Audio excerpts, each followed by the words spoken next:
አሁን ለተወሰነ ደቂቃ አጠር ያለች ትምህርት የምትመስል ንጽጽር ነገር ትላለህ። ለመመልከት እንሞክር ነው። ሶሪ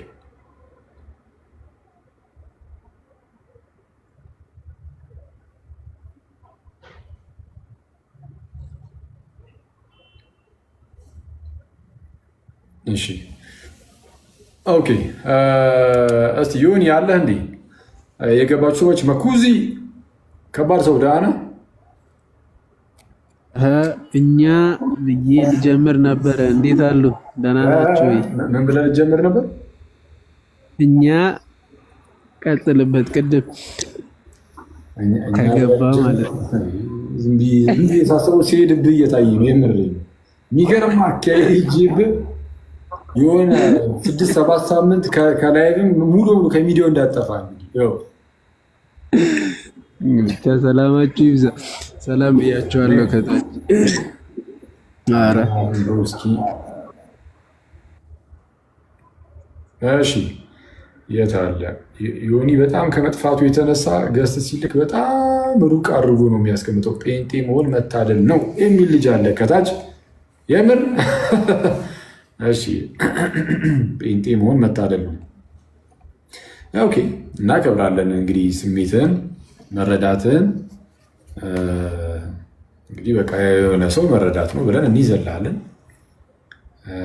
ግን ደግሞ ይህ የምርም ያላል መታደል ከሆነ እኛም እንድንታደል የሆነ ንገሩን። ማለት የሆነ ጴንጤ መሆን የምርም መታደል ከሆነ የምንጠይቃቸው አንድ ነገር ነው። እሱም ይህንን እድል እንደው እኛ የምናገኘው እና እስኪ እንደው ንገሩን እስኪ ማለት ይህንን እድል እንድናገኘው እስኪ ኑና ንገሩን እና መታደል ነው ያላችሁበት ምክንያት ምን እንደሆነ ብታስረዱን እንደው እኛም ይህንን እድል ለማግኘት የምንነሳ እንሆናለን ማለት ነው። አይመስላችሁም? እኔ ይመስለኛል። እሺ ማን አለ? ፐርፕል ታወራለች እንዴ? ፐርፕል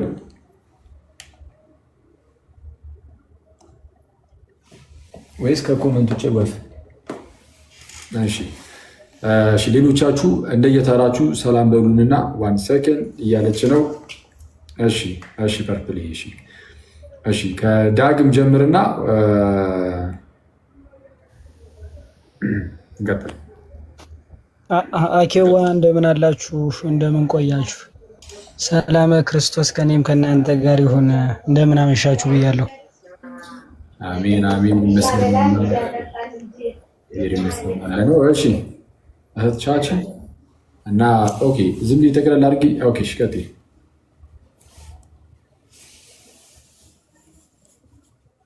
ኦኬ እሺ ሃይ ጋይስ እንዴት ናችሁ? ከላይም ከታችም ያላችሁ ሰላም ብያለሁ። እኛም ሰላም ብለናል። እንዴት ነሽ ቻቺያችን? ከላይም ከታችም ያሉት መልሰው ሰላም እያሉች ነው። ጠቅለል አድርገን መልሰ ነው እንለፍና ኖኪ ሰላም አክሊልሻ እንዴት ናቸው? አንተሽ መኩ፣ ፔፔ፣ ዳጊ፣ ቻቺ፣ ዮኒ ሁላችሁንም ሰላም ብያለሁ። ታችም ያላችሁ አለን። አኬ ዘጥፍ ሰስቷን ሰላም ብለናል። አሉለ እኔም ሰላም ብያለሁ። አንተ ሰውዬ እንኳን ደህና መጣችሁ። ዮኒ ፓፓ ከብዙ ጊዜ በኋላ ትላለህ። ገጠሙኝ ሳውንዱ ለነገሩ ሳውንድ ነው። ያው ገጥመናል፣ ሲስራይም አድርገናል። እሺ ቀጥለ ሰውዬ እንዴት ነህ? እንኳን ደህና መጣ። እንኳን ደህና ቆየ። እንዴት ናችሁ? ፒስ አለን። ከታችም ሰላም ብያለሁ። አንትሽ ነመኩ፣ ሌሎቻችሁ ሰላም ብያለሁ ሁላችሁ። አለን እና ምንድን ነው ሰሞኑን አንዳንድ ግርግር እየታየ ነው። የተወሰነ ተከታትየዋለሁ ነው የምትለኝ? እንዴ የተወሰነ ተከታትለናል። ብዙ የኛ ወንድም እናቶች እዛኛውን ቤት እዚኛውን ቤት ምናምን ማይሉ ስላለ ጥርት አድርገን እዚህ ጋር እናሳያቸውና ከተኩስ አቁም ስምምነቱ በፊት ጥርት አድርገን እዚህ ጋር ግልጽ እናደርገዋለን የነበረውን ነገር ለህዝቡ። የተወሰነ ቢኬድበት ጥሩ እንደዛ ነው ይሻል። አሪፍ አሪፍ አሪፍ። ከታች አካሉ እንዳትምል እያሉ ነው እና እንዳትምል እያሉ ነው። እሺ ኦኬ፣ አንምልም። መሐላ ባይዜ በጣም አደገኛ ነገር ነው። እሺ ኃጢአት ነው እና ቅድም ያው ጽፌ ስለነበር ነው በእርግጥ እንደዛ እያሉኝ ያሉት። መሐላ ጌታችንና መድኃኒታችን ኢየሱስ ክርስቶስ በማቴዎስ ወንጌል ምዕራፍ 5 ላይ ከቁጥር 33 ጀምሮ እንደተናገረው በቃ በማንም አትማሉ ነው ያለው። ማለት በቃ በእግዚአብሔር አትምልም፣ በሰማይም አይሆንም፣ ሰማይ የእርሱ ዙፋኑ ነውና፣ በምድርም አይሆንም፣ የእርሱ መረገጫ ነውና፣ ኢቨን በኢየሩሳሌም በከተማዋም አይሆንም፣ የታላቁ ንጉሥ ከተማ ናትና እያለ በቃ በምንም አይሆንም። በቃ አይማሉ። ይልቁንም ነገራችሁ ሁሉ አለ ቃላችሁ ሁሉ አዎን አዎን፣ አይደለም አይደለም፣ አዎን አዎን ወይም አይደለም አይደለም፣ ከዚህ የወጣ ግን ከክፉ ነው ይላል ጌታ ኢየሱስ ያሉ ባይዚ ማለት ዝም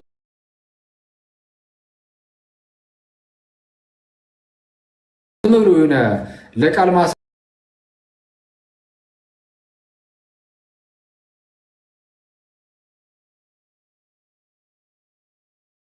ማሳመሪያ ምናምን በቃ ጌታ ያስተማረ ነው ክርስቶስ። አልደገምኩትም፣ እንደ ምሳሌ ነው ያነሳሁት እንጂ የማልኩ አይደለም። ጌታችን እንዳስተማረን በቃ ቃላችሁ አዎን አዎን ወይም አይደለም አይደለም፣ በቃ በእውነት አለቀ። ሐሰት ከሆነም ሐሰት ነው እና ከዚህ ውጭ ግን በምንም ሊማል አይገባም። በእግዚአብሔር መማል አይገባም፣ በሰማይም በምድርም በምንም ሊማል አይገባም እና ከዚህ ከመሐላ ራሳችን በጣም ልናርቅ ይገባል። በጣም ስለለመድ ነው የሆነ ያን ያህል ትልቅ ቦታ ራሱ አልሰጡም ለዚህ ለጌታችን ትእዛዝ እና ክርስቶስን እንወደዋለን እያለን ደግሞ እንደዚህ አታድርጉ ያለንን ማድረግ እንደው የቀላል እኮ ነው። በመጥፎ ነገር አስቤ አይደለ እንደው ዝም ለመቃወም አይደለም ማለትም አይጠበቅብንም ማለት አይሄድም እንደዛ እና በተቻለን አቅም የክርስቶስን ትእዛዝ በጣም ልናከብር ይገባናል እና ፕሊስ ሁላችሁም እንዲህ ካለ መሐላ ራቁ፣ እንራቅ። ያው ለሁላችንም ነው ለሁላችንም። እስቲ አንዴ መጣሁኝ የእንትኑን በፕሮቴስታንቶች ዘንድ ያለውን አንዳንድ ነገሮችን አንስተን እናወራለን እና እስቲ ስናወራ አንዳንድ የምናነባቸው ነገሮች ኖሩ ስለሚችሉ እስቲ ያ የፈረደበት የሉትራኖች ቡክ ኦፍ ኮንኮርድ አለ እሱ እናምጣ።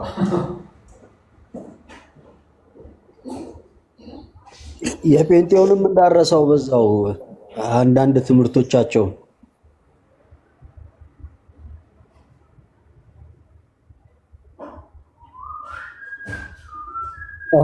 ገስት ላይ ያላችሁ ሰዎች እንዴት አላችሁ? በሰላም እና ዮኒ ዲያቆን አንተሽ እንዴት ነህ? ዮሐዴ ከመጣ አስገባው። እሺ ሞዴሬተሮች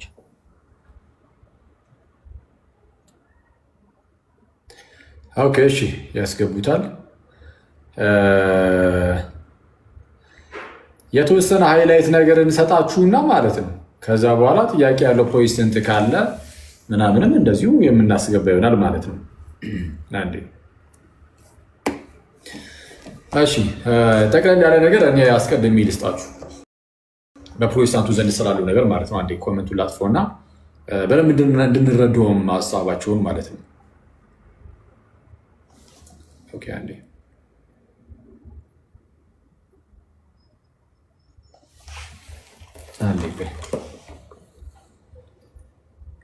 ከመጽሐፍ ቅዱስ ላይ መጀመሪያ አንድ ነገር አንብበን እንጀምር።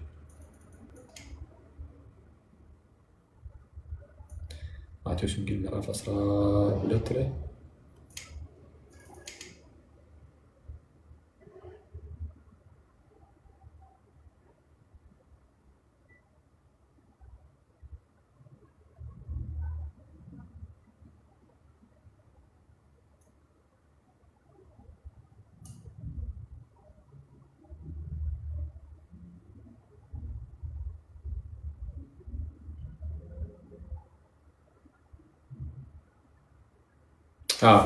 ጌታችን በአንድ ወቅት እንዲህ ብሎ ነበረ።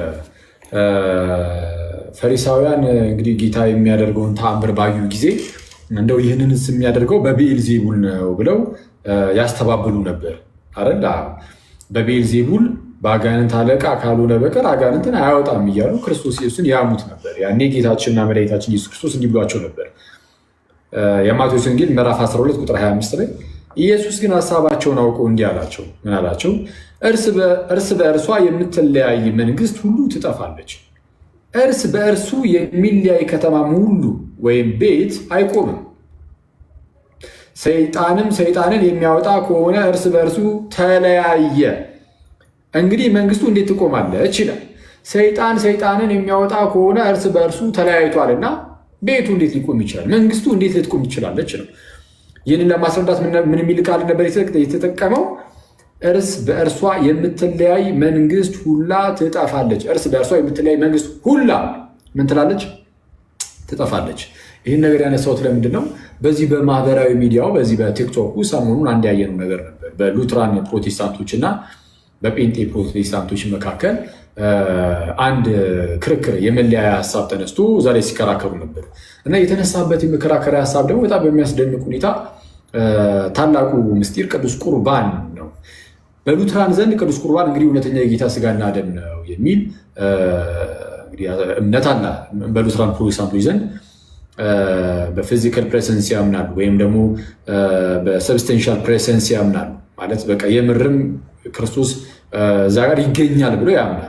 ስለዛ እንበለዋለን። የክርስቶስን ስጋውን የምርም እንበላለን፣ የክርስቶስን ደምም የምርም በእውነትም እንጠጣለን ብለው ያምናሉ። ስፒሪቹዋል ፕሬሰንስ አይደለም እሱ። በሪፎርምድ በኩል እንደዚህ አይነት ነገሮች አለ። ኤንዌስ ብቻ ግን ጠቅለል ባለ ሁኔታ ሉተራኖቹ አዎ ቅዱስ ቁርባን እውነተኛ የጌታ ስጋና ደም ነው ሲሉ፣ ጴንጤዎቹ ደግሞ አይ በቃ ሜርሊ ሲምቦል ነው የሚሉት። ምሳሌ ብቻ ኢነሴንስ በቃ እውነተኛ የጌታ ስጋና ደም አይደለም። ሪል ፕሬሰንስን የመካድ ነገር ይታያል በጴንጤው ሳይድ እና ከዚህ አንጻር ሉትራኖች አይ ቅዱስ ቁርባን ላይ ከጴንጤዎች ጋር ህብረት ልናደርግ አንችልም አሉ። አንደኛው ፕሮቴስታንት ከሌላኛው ፕሮቴስታንት ጋር ቅዱስ ቁርባን ላይ ሄጂ ከነሱ ጋር አብሬ ሊካፈል አልችልም የሚመስል ነገሮችን ተነስቶ መወራት ተጀመረ እና እዚህ ላይ ሪፍሌክት ሲያደርጉ ደግሞ በዛኛው ሳይድ ያሉ ጴንጤውና ያው እንግዲህ ጴንጤውን ደገፍ ለማድረግ የሚሞክሩ ሌሎች ወንድሞች አይ እንዲህ የሚባል ነገር የለም እያሉ በመጀመሪያ ደረጃ ልዩነት የለም ወይ አለ ማለት ያለው ልዩነት በጣም ክሊር በጣም ግልጽ የሆነ ልዩነት አለ።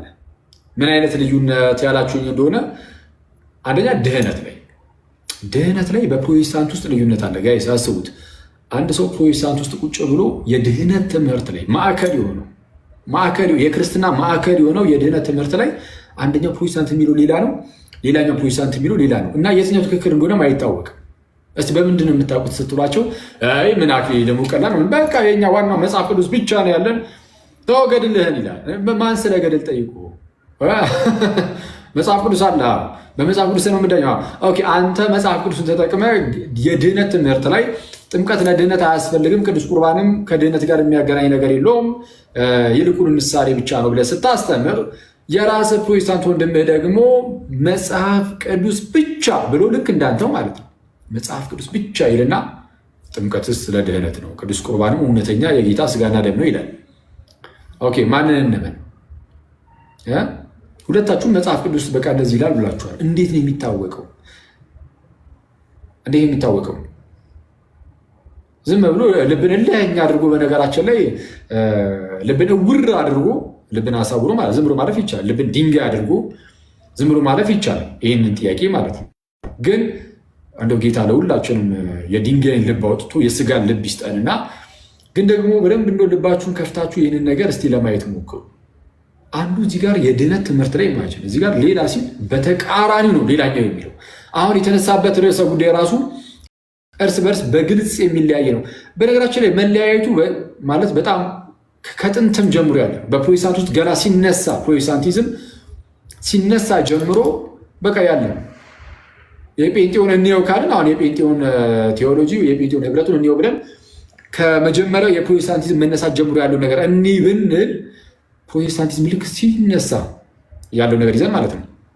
ጴንጤን ከዛ አንጻር እንኳን ብናወዳደረው ጴንጤን በፍጹም የሚያርቅ አይነት እንቅስቃሴ ነበር አጀማመሩ የፕሮቴስታንት። አሁን እዚህ ሚዲያ ላይ አይ አንድ ነው ምናምን የሚመስል ነገር ለመናገር ሲሞክሩ እንደ ያን ያህል የሚያራርቅ አይደለም የሚል ነገር ሲናገሩ መስማት የተለመደ ነው። ግን ቀድሞስ እንደዛ አልነበረም። አስቀድሞስ አሁን እንደምታወሩት አልነበር። አሁንም እንደዛ አይደለም። በእርግጥ ወደ ውጭ ዓለም ብትሄዱ ሉተራን ሆኖ ሰው ሉተራን ፕሮቴስታንቶች የተለያዩ ክፍልፋዮች አይደሉ? ከነዛ ውስጥ አንዱ ሉተራኖች ናቸው። እንግዲህ የመጀመሪያዎቹ እንግዲህ እየተባሉ የሚጠሩት ሉተራኖቹ ናቸው። ሉተራኖቹ ኮንዘርቫቲቭ ከሆኑ ኮንዘርቫቲቭ ሉተራኖች ከጴንጤ ጋር ጭራሽ አይታሰብም። ከጴንጤ ይልቅ ኦርቶዶክስን ሲያስበልጡ ልታዩ ትችላላችሁ። ይሄ በጣም የተለመደ ምንም ግልጽ ምንም ሲጀመር በምን ተአምርስ ከኦርቶዶክስ ይልቅ ጴንጤ ሊያስቀድም ይችላል? አይችልም እንዴ! ይሄ በጣም ግልጽ ነው። ኮንዘርቫቲቭ ከሆኑ ማለት ነው። ኮንዘርቫቲቭ ከሆኑ ይሄ ይታወቃል። ለምን? የጴንጤ ቴዎሎጂ በጣም በብዙ ነገር ስህተት ውስጥ ወድቋል ብለው ስለሚያምኑ ስለሚታሰብ ነው።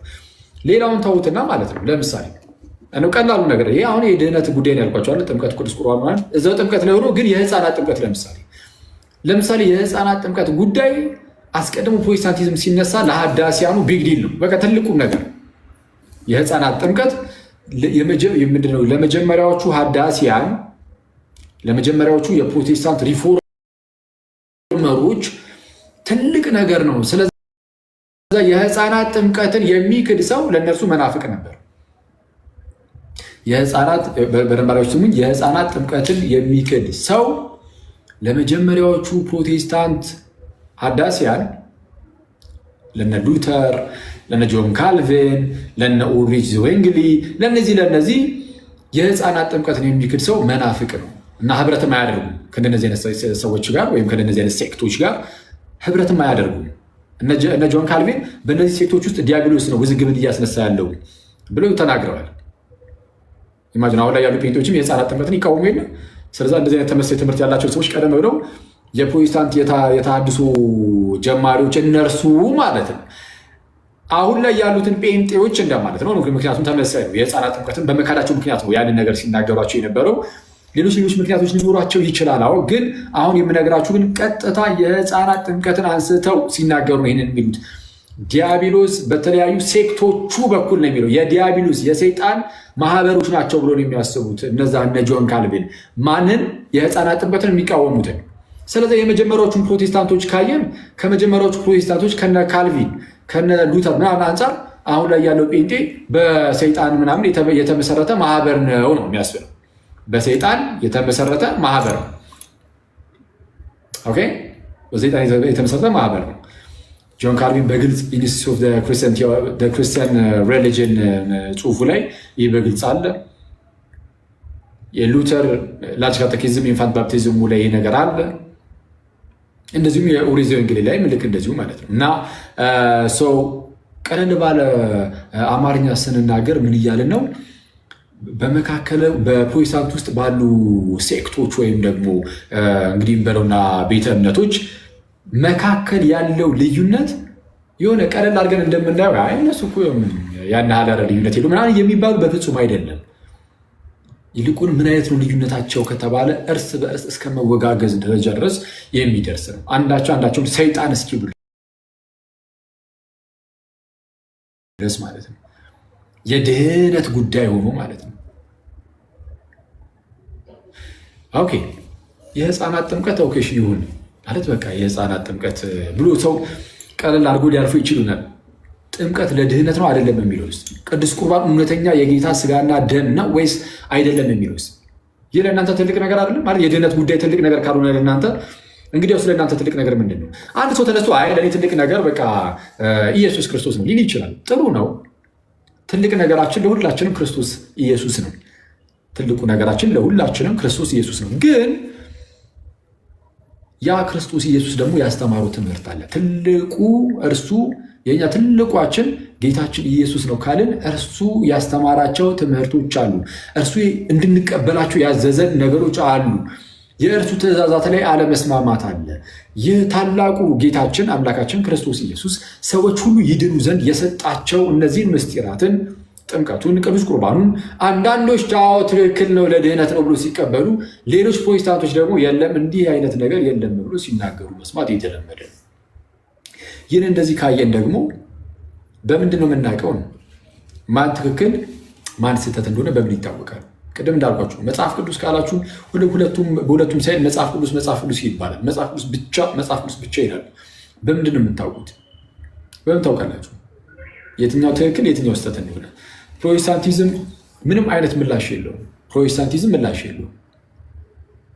እንደዚህ ስንል ግን ያው ብቻችንን የማውራት ምናምን ጉዳይ እንዳይመስል እዚሁ ጋር የትኛውም ፕሮቴስታንት እቅበተ እምነት ምናምን ነክ ነገር ላይ የምትሰሩ ልጆችም ካላችሁ ፎርሹር ትኖራላችሁ ብዬ አስባለሁ። እንግዲህ ያው 100% እርግጠኛ ባልሆንም ግን ትኖራላችሁ ብዬ አስባለሁ። ካላችሁ ብቅ በሉና ፕሮቴስታንቲዝም ጭራሽ መልስ ሊኖረው እንደማይችል የተወሰነ ማውራት እንችላለን። ልክ እንዲህ ብላችሁ ስትጀምሩ እንደው ጥሩ አይነት ፕሮቴስታንት ከመጣ አይ ሙሉ ፕሮቴስታንትን ወክዬ አላወራም፣ ግን ለምሳሌ ሉተራን፣ ግን ለምሳሌ በሪፎርምድ በኩል የመጣውን ወይ ምናምን ብቻ ብለው የሆነችዋን አንዷ ዲኖሚኔሽን ብቻ ወክለው ከእነሱ አንጻር ብቻ ለመመለሰው ሊሉ ይችላሉ። ይህ ራሱ የሚያመለክተው ምን ነው? የተለየ ነገር እንዳለ እና እርስ በእርስ በሚገርም ደረጃ ነው ግጭቱ መጣረሱ ምናምን ያለው እና ለእምነታቸው ታማኝ የሆኑ ፕሮቴስታንቶች ለምሳሌ በሉተራን ሳይድ ለእምነታቸው ታማኝ የሆኑ ሉተራኖች ምን አይነት ነገርን ሲናገሩ ሰማን? አይ በሳክረመንት ላይ በተለይ ቅዱስ ቁርባን ላይ ጴንጤዎች ጋር በተአምር ሄጄ አልቀበልም አይነት ነገርን ሲናገሩ ሰማን እና የሉተራን ቴዎሎጂ ካጠና ነው አዎ ያስብላል።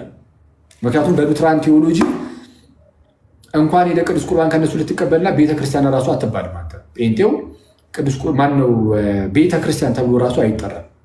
በቤተክርስቲያን ውስጥ ያለ ነው ተብሎ የሚጠራ አይደለም። የጴንጤ ቸርቾች ማለት ነው። ለምን ካላችሁኝ የሉትራኖች መጽሐፍ ነው እንደምታውቁት፣ ቡክ ኦፍ ኮንኮርድ ይባላል። የኦግስበርጉ የእምነት መግለጫ እንደዚህ የሚል ቃል አለው።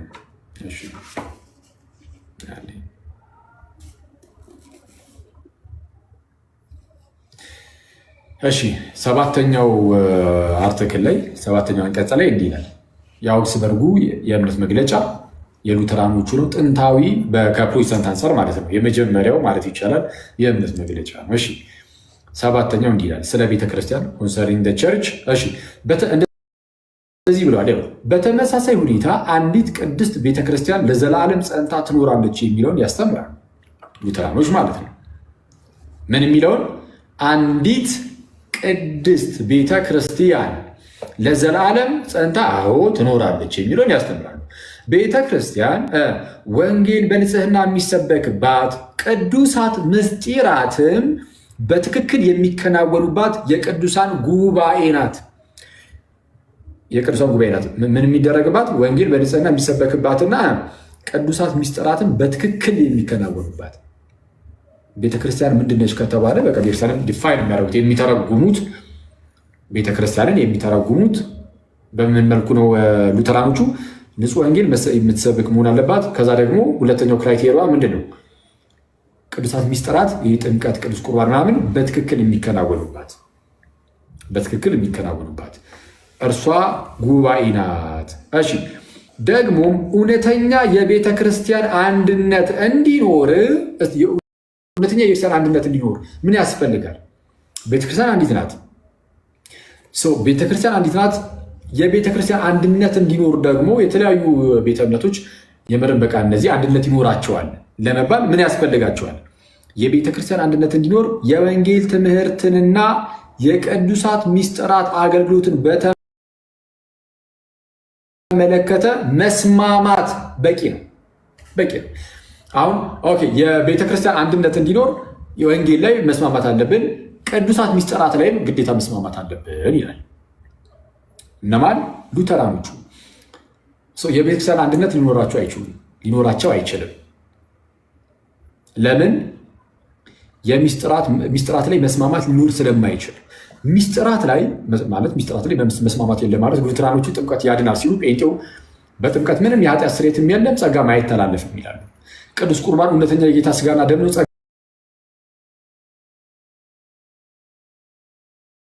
ጋር እንካፈልበታለን ሲሉ ሉተራኖቹ ማለት ነው። ጴንጤዎቹ ደግሞ እኛ ሀገር ያሉት አብዛኞቹ ጴንጤዎች ናቸው። ይመጡና ምንም አይነት ጸጋ አይተላለፍበትም ይሏል። በተለይ ከድህነት ጋር የተገናኘ ጸጋ ማለት ነው። ምን? ቅዱስ ቁርባን። አንዳንዶቹ እንደው ቅዱስ ቁርባን ሲወሰድ ይፈውሳል፣ እንደው የሆነ ከህመም ምናምን ያድናል የሚሉ ሰዎች አሉ ጴንጤ ውስጥ ማለት ነው። ግን ከድህነት ጋር በተያያዘ ግን የለም።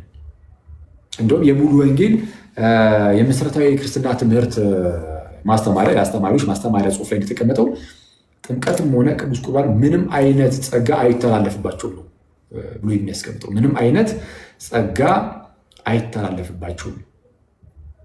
ቃል በቃል እንደዚህ ነው የሚለው። ምናልባት ወንድሞች እዚሁ ጋር ያሳዩን ይሆናል፣ እዚሁ ጋር አውጥቶት ማለት ነው። ኦኬ ሰው እዚህ ቡክ ኦፍ ኮንኮርድ ላይ ግን ምን የሚል ቃል ነው የተቀመጠው?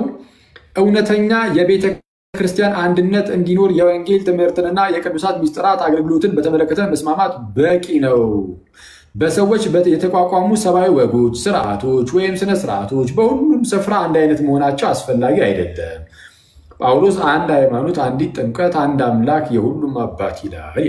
ስለዚህ አሁን አንድ አምላክ፣ አንዲት ሃይማኖት፣ አንዲት ጥምቀት እያለ አስተምሯል። አንዲት ጥምቀት፣ አንዲት ሃይማኖት ብሎ ካስተማረ፣ አንድ ጌታ ብሎ ካስተማረ፣ ስለዛ ቤተክርስቲያንም አንዲት ናት።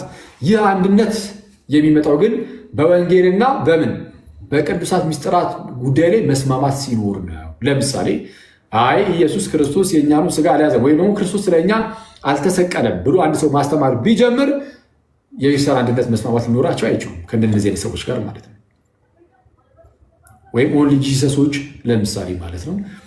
ኢየሱስ እርሱ ክርስቶስ የእግዚአብሔር ልጅ ነው የሚለውን የተወሰነ ዛሬ የተወዛገበ ነገር ኖሯቸው ከዛ በኋላ ጭራሹኑ ኢየሱስ አብ ነው ወይም አብ ኢየሱስ ነው የሚል ነገር ቢያስተምሩ ሉተራኖች ከነዚህ ሰዎች ጋር በቃ የተለያየ ትምህርት ስለሆነ እያስተማርን ያለ ነው ወይም እናንተ ጋር ንጹህ የሆነ ወንጌል ስለሌለ ይላሉ ሉተራኖቹ ኦንሊ ጂሰሶችን ማለት ነው። የቤተክርስቲያን አንድነት ሊኖረን አይችልም ይላሉ። ግልጽ ነው። ይህ ብቻ ግን አይደለም። ቅዱሳት ሚስጥራት ስለተነሳ ቅዱሳት ሚስጥራት ላይም ሉተራኖቹ ጥምቀት ያድናል ስለሚሉ ጥምቀት አያድንም የሚሉ ጴንጤዎችን ከነሱ ጋር የቤተክርስቲያን አንድነት ሊኖራቸው በፍጹም አይችልም። ቅዱስ ቁርባን ላይም ሉተራኖቹ እውነተኛ የጌታ ስጋና ደም ነው ስለሚሉ ምንድነው ቅዱስ ቁርባንን፣ እነዛኛዎቹን ጴንጤዎች ደግሞ በተቃራኒው ቅዱስ ቁርባን እውነተኛ የጌታ ስጋና ደም አይደለም ስለሚሉ ከእነርሱ ጋር የቤተክርስቲያን አንድነት ሊኖራቸው አይችልም።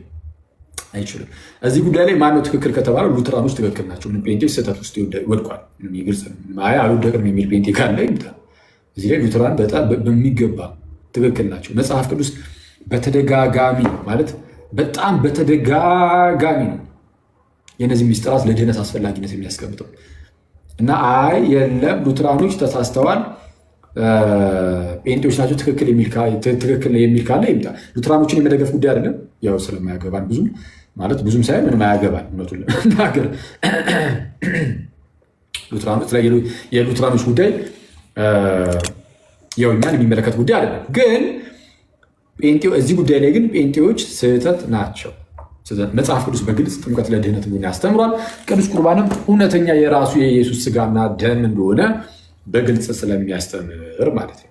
እና ከዚህ ጋር በተያያዘ እስቲ ምን አይነት ነገሮች እየተዘዋወሩ እንደሆነ የተወሰነ ቀንጨብ አድርገን ሰምተን የተወሰነ ሪፍሌክሽን ደግሞ እንሰጣለን፣ ሪፍሌክት እናደርጋለን ማለት ነው። እስቲ የምታሳዩን ነገር ካለ የሆነ አንትሽ ምናምን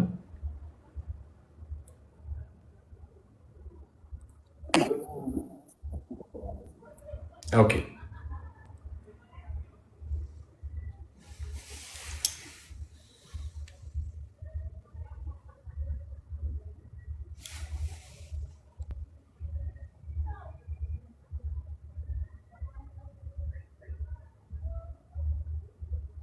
እንዴ ቪዲዮ ማጥፋት እንችላለን? እኔ ለካ ታዲያ ትችላለህ። ሰው ሲገባ እኮ ራስን አትልቅ። እኔ በስመ አብ እዲ አንተ ያማል እንዴ! ይሄ ጸዴ ነው። እሺ ይሁን፣ ይሰማል ብሮዬ?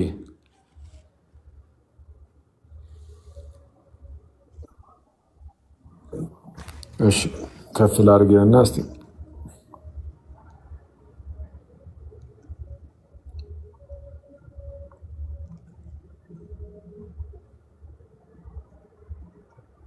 እሺ ከድምፅ የሚሰማ ከሆነ በቃ አኬ እንደተናገረው ከሰሞኑ ጋር በተያያዘ ሉትራኖች እና ፕሮቴስታንቶች ልዩነት እንዳላቸው እርስ በርስ እየተከራከሩ ነበርና ከዛ ጋር ተያይዞ ሉትራኖች ትምህርታቸውን ዲፌንድ ለማድረግ ያው እዚህ ቲክቶክ ላይ መጥተዋል እና ከነሱ የተናገሩትን ነገር እናያለን፣ እያሳየን ማለት ነው።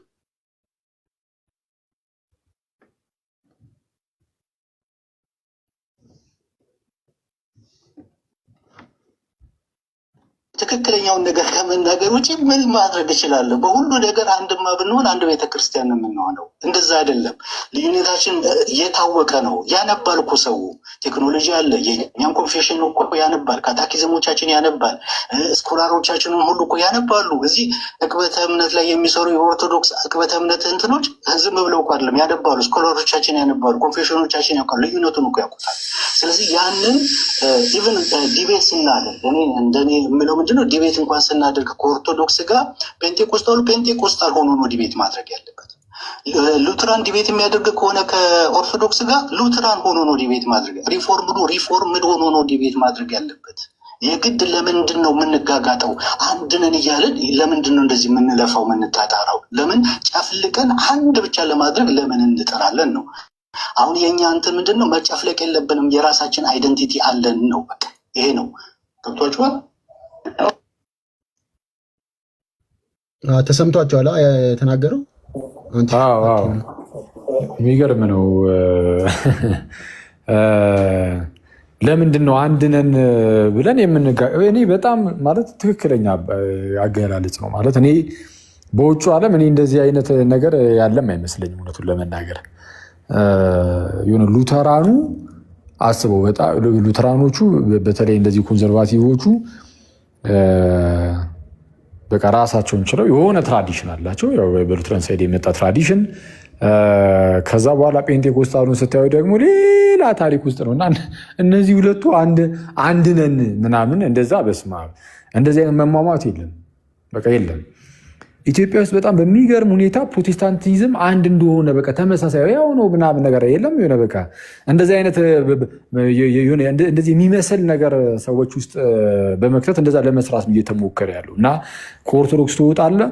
ለምሳሌ ሰዎችን ከኦርቶዶክስ ንውጡ ምናምን ነገር ይለዋል። ከዛ በኋላ የትም ግባ የት ግድ አይሰጣቸውም እና ግን እንዲህ ያለ ነገር የለም ነው። በፕሮቴስታንት ውስጥ እርስ በእርሱ የሚለያይ ነው። በቃ ፕሮቴስታንቲዝም እርስ በእርሷ የምትለያይ መንግስት ናት እና ልትጸናም አትችልም፣ ትፈርሳለች። ፕሮቴስታንቲዝም እንደዛ ነው። እርስ በእርሷ የምትለያይ መንግስት ስለሆነች ልትጸና አትችልም። ጌታ ኢየሱስም እንደተናገረው እና ይህ ወንድማችን የተናገረው በእርግጥም ትክክል ነው ነው። ኦኬ፣ በእርግጥም ትክክል ነው። እሺ፣ እኛ ብቻ ሳይሆን የምንለው እነሱም በግልጽ ይናገሩታል። እስቲ ይቀጥል። ሌላም ካለ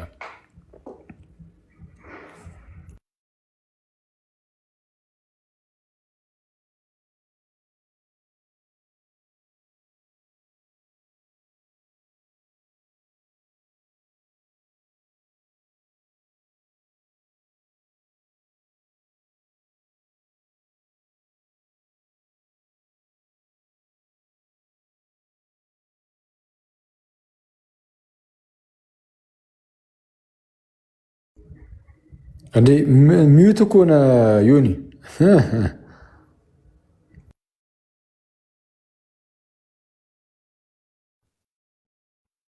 እኔ እኮ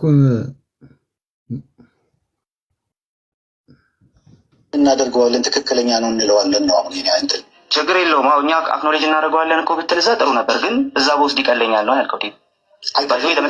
ለመጨረሻ ጊዜ ምርጫ ቢሰጠኝ አልኩ ፔንቴኮስታሉ ጋር እዚህ ጋር የጌታ እራት ከምትወስድ እና ካቶሊክ ወይም ኦርቶዶክስ ጋር ከምትወስድ ሁለት ምርጫ ብቻ ቢኖረኝ የምመርጠው እነሱን ነው። አሁን የምነግርህ ማለት ነው። አንደርስታንድ እኮ ስለዚህ ተወስደዋለህ ማለት ነው አይደል? ምርጫ ቢሰጠኝ አልኩ ያለኝ ምርጫ ሁለት ብቻ ቢሆን ማለት ነው። ያለኝ ምርጫ ሁለት ብቻ ቢሆን ወይ ፔንቴኮስታሉ ጋር ወይ ካቶሊክና ኦርቶዶክስ ጋር ከሁለት አንዱን ብቻ ምረጥ ብባል የምመርጠው እዛ ነው። ዩሲ ቅድም በኢፍ አይሰራም ብለህ ነበር፣ ግን አሁን በኢፍ እየሰራ ነው። እኔ እኮ ኢፍን አመጣሁት። የኔን ኢፍ ሳትመልስ በኢፍ ሰራ ይታል። ስለዚህ ፖይንቱ ይሄ ነው። በቃ አሁን ኤቭሪ ትራዲሽንን ፔንቴኮስታል የሚባለውን እያገለልከው በኢፍ ራሱ ጥያቄ ስትጠየቅ አሁንም አልመለስም እያልክ ከዛ ደግሞ በኢፍ አንተ ግን ራስን ደግሞ ሎጂክ እየሰራ ነው። ኤኒዌይስ እሱ ልክ ነው የምትል ከሆነ ይህኛው ነገር ልክ ነው የምትል ከሆነ ከአክኖሌጅመንት አንጻር ሳይሆን የሰራኸው ሲምፕሊ አሁን እንደነገርከን እዚሁ የኢፍ እንትን ስለሆነ ማለት ነው። ስፔኩሌቲቭሊ የተናገርከው አይከብደኝም ይቀለኛል እያልክ ስለሆነ አሁን እዚሁ ደግሞ ሲምፕሊ ደብል ስታንዳርድ ስለሆነ ያደረከው አክቹዋሊ ከዚህ በላይ ይበቃኛል ብዬ አስባለሁ። ፖይንቱ ምንድን ነው? ፖይንቱ ግን ምንድን ነው? ሀሳቡ ምንድን ነው? ምናልባት ግልጽ ካልሆነላችሁ ያኛው ወንድም ይሄ ዳዊት የሚል ስም ያለው ወንድማችን ማለት ነው። እሱ ሉትራን ወንድም ነው እና እሱ አንድ ነገርን ተናገር። አይ ቲንክ ምንድነው እሱም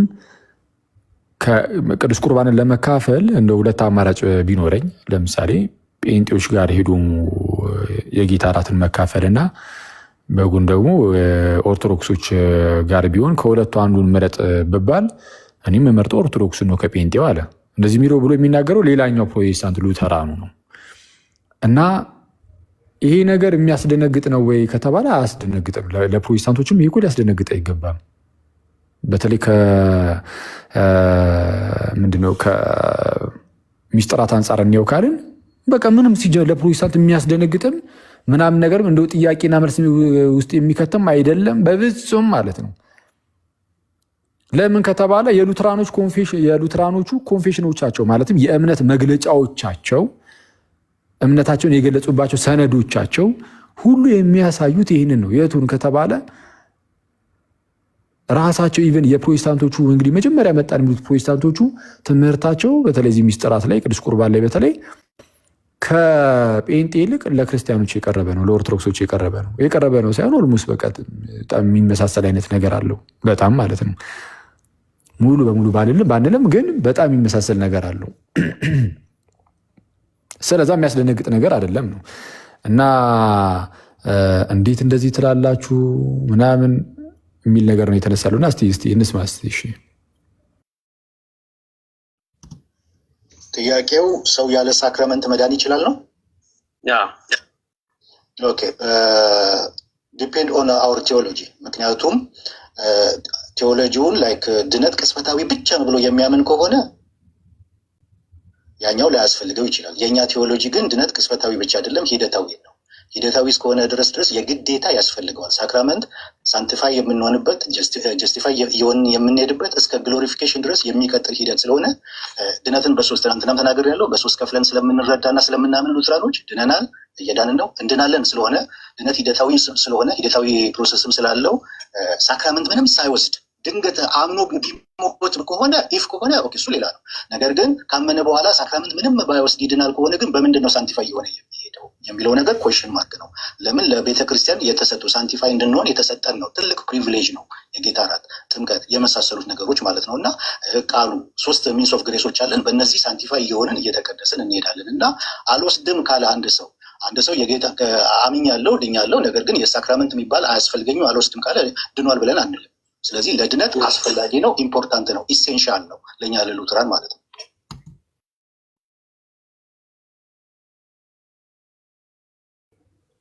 እየሰማችሁ ነው ጋይስ? እንግዲህ አሁን ይህን እየተናገረ ያለው አንድ ኦርቶዶክስ ሰው አይደለም። ይህን እየተናገረ ያለው ኦርቶዶክስ ነው እንዲህ ይላል። ከታች ራሱ አንዱ የምርም ያስብላል አይደል? ግን አይደለም። በፕሮቴስታንት ውስጥ ልክ እንደኛ የሚያምኑ ማለት እንደኛ የሚያምኑ ይነሲን ዝች ላይ ቅዱስ ቁርባን ላይ ምናምን ከኛ ጋር በጣም በሚመሳሰል መልኩ የሚያምኑ ወንድሞች ደግሞ አሉ። እንግዲህ ከነዚ ውስጥ እንግዲህ አንዱ ነው ይሄ ወንድም። እሱ ምን እያለ ነው? አይ በቃ ሚስጥራት ለእኛ ለድህነታችን ኤሴንሻል ናቸው። ዝም ብሎ ያለ እነርሱ እንዲሁ ዝም ብሎ መዳን የለም። ዝም ብሎ እንደው አንድ ጊዜ ደኛለሁ በቃ አለቀ ምናምን የሚባል ነገር አይደለም። ሳንክቲፋይ እያደረግን ለመኖር እየተቀደስን ለመኖር ግዴታ ያስፈልጋል ቅዱስ ቁርባን። ሉተር ራሱ የፕሮቴስታንቲዝም መስራች ሉተርም ይህንን የሚያስተምረው ነገራችን ላንብብላችሁ አንድ ነገር ስለ ቅዱስ ቁርባን የተናገረውን ግን ሳነብላችሁ ግን የሆነ ከአንድ የክርስቲያን አባት እያነበብኩ መስሏችሁ ተሳስታችሁ በረከቱ ይደርብን እንዳትሉ እንጂ ላንብብላችሁ።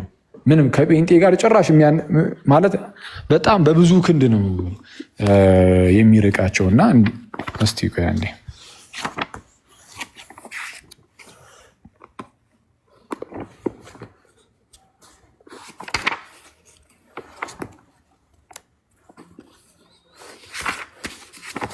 አንዴ ይቅርታ።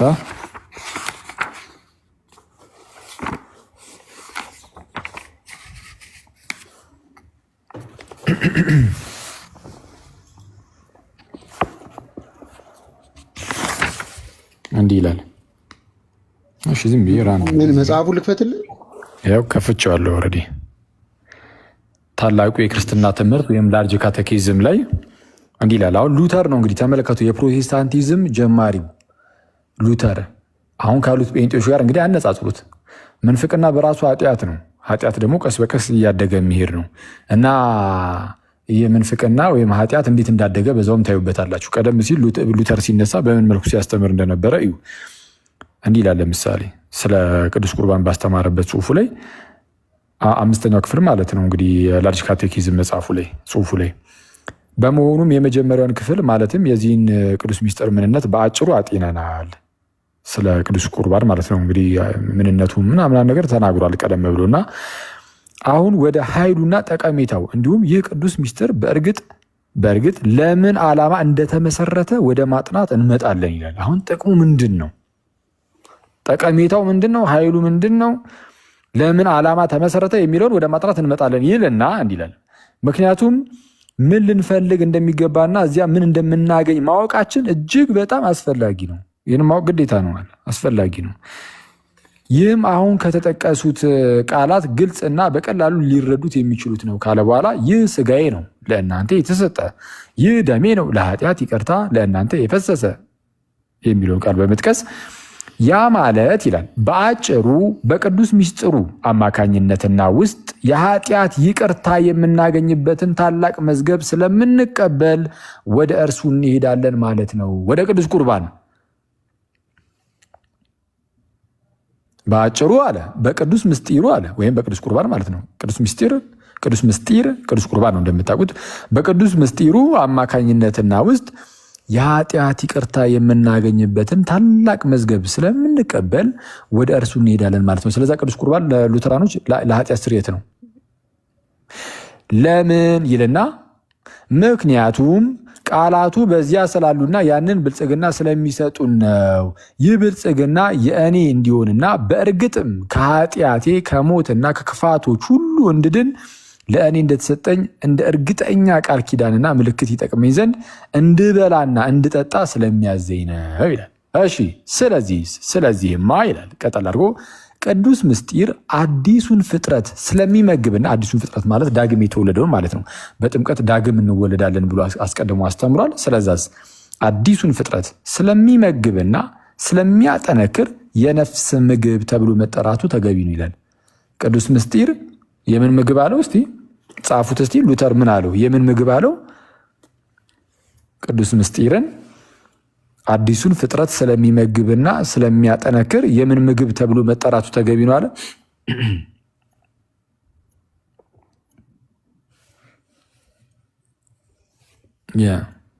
የነፍስ ምግብ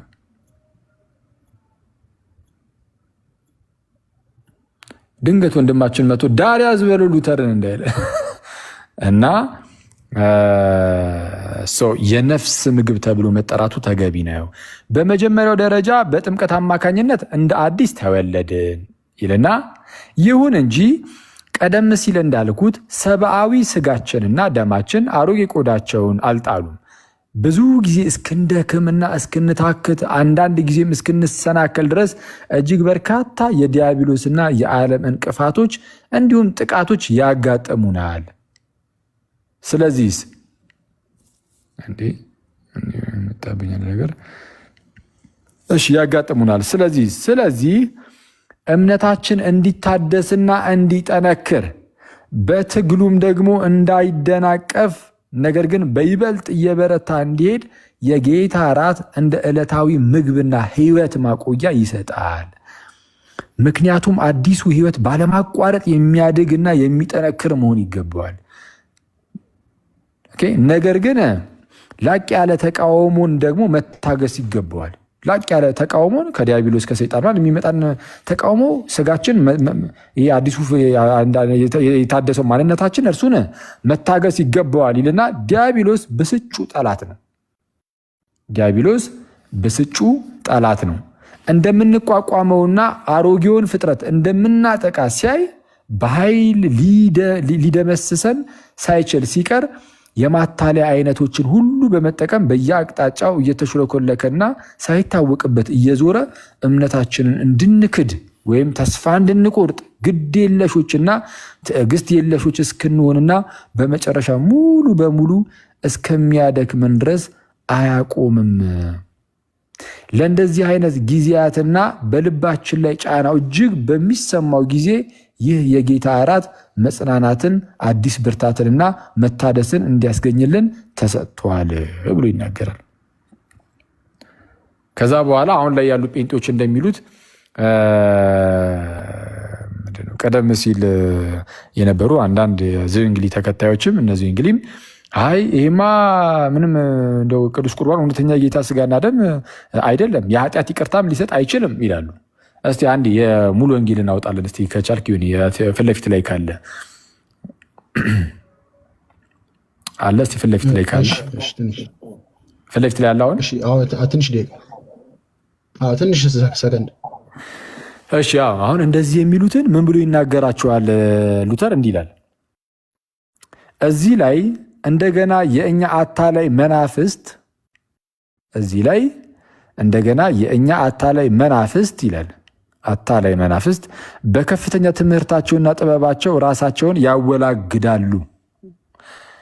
ራሳቸውን ምን ይላሉ? ያወላግዳሉ። ኦኬ፣ እንዴት ነው የሚያወላግዱት? ህብስትና ወይን እንዴት የኃጢአት ይቅርታ ሊያስገኙ ወይም እምነትን ሊያጠነክሩ ይችላሉ እያሉ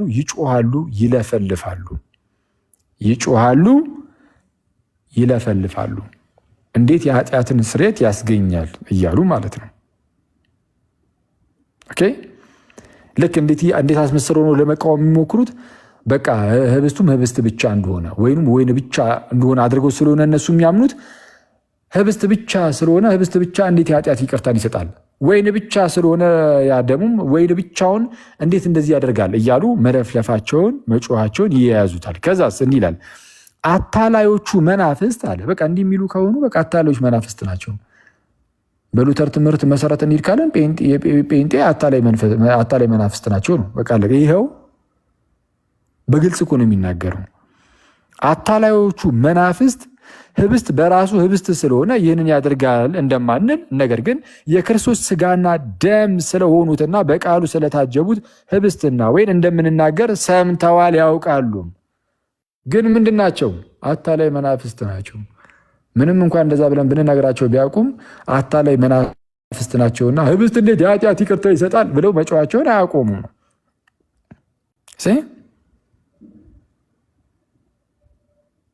ስለዚህ ይህ አይነቱ የኃጢአት ይቅርታ የሚገኝባቸው መንገዶች ሌሎች ነገሮች ሳይሆኑ እነዚህ መዝገቦች ናቸው እንላለን ብሎ ይናገራል። እና እስቲ ካወጣኸው አሳያቸው። አሁን እንግዲህ ያሉትን የጴንጤዎችን ትምህርት ማለት ነው። አታላይ መናፍስቶች ዳር ያዙ ይላሉ ከታች ረቡ። እሺ እስቲ ካወጣው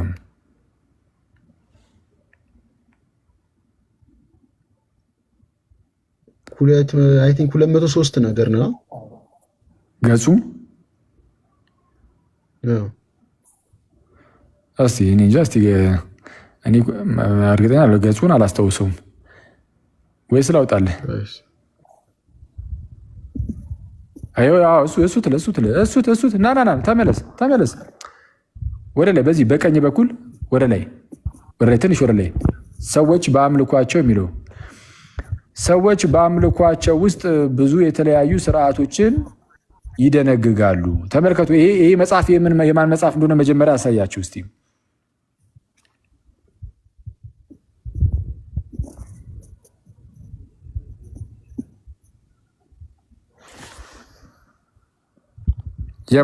የማን መጽሐፍ እንደሆነ አሳያቸው አንዴ።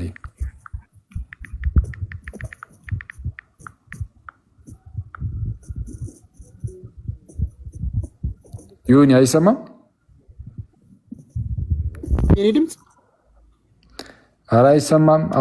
አሁን ይሰማል። እስቲ የምን መጽሐፍ እንደሆነ አሳያቸው። ስታክ እያደረገብኝ ነው። አንብብላቸውና እመለሳለሁ። ስታክ እያደረገብኝ ስለነበር። እሺ ኤኒዌይስ የሙሉ ወንጌል መሰረታዊ ክርስትና ትምህርት ማስተማሪያ መጽሐፋቸው ነው። ያውም ለአስተማሪዎች የሚሰጥ ማለት ነው። እንዲህ ይላል። ሰዎች በአምልኳቸው ውስጥ ብዙ የተለያዩ ስርዓቶችን ይደነግጋሉ። ቃሉ ግን የሚያዛቸው ስርዓቶችን ብቻ እንዲፈጽሙ ነው። እነዚህም የጥምቀትና የጌታ እራት ስርዓቶች ናቸው። አሁን ሁለቱን ብቻ ስርዓቶች ያነሳሉ። ምንና ምንን? ጥምቀትና የጌታ እራትን። እሺ በስርዓቶቹ ውስጥ የሚገኝ የተለየ ጸጋና በረከት አለ። በስርዓቶቹ ውስጥ የሚገኝ የተለየ ጸጋና በረከት አለ ይላል። እስቲ እዩት በደንብ ጋይስ። ይሄ የሙሉ ወንጌል ነው። በስርዓቶቹ ውስጥ በጥምቀትና በቅዱስ ቁርባን ማለት ነው። በስርዓቶቹ ውስጥ የሚገኝ የተለየ ጸጋና በረከት አለ ይላል። አዎ አይልም። አየህ፣ ምንም ጸጋና በረከት የለም። አለቀ። ምንም በቃ። ያም ሆኖ ግን ለጌታ ፍቅርና ትእዛዝ ሲባል ብቻ የሚደረግ ነው። ፔንቴ ቴዎሎጂ በጣም እኮ የሚያስገርመው ሲባል ብቻ ይሄ ብቻ ፈረደበት የሚደረግ ነው። ስለዚህም ግን አለ የጥምቀቱ ስርዓት አንድ ጊዜ ብቻ የሚፈጸም ሲሆን የጌታ እራት ስርዓት ግን በየጊዜው የሚፈጸም ነው። አንዳንዶች አብያተ ክርስቲያናት የአጥቢያ ቤተ ክርስቲያናቸውን አባላት የሚቀበሉት ከጥምቀት በኋላ ነው።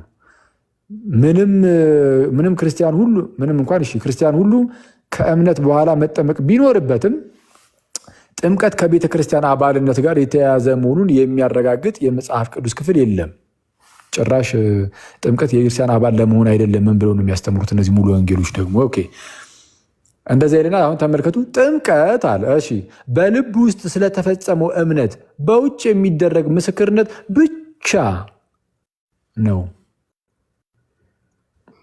ወጋው የብቻ መንፈስ ትላል አንተ በስማ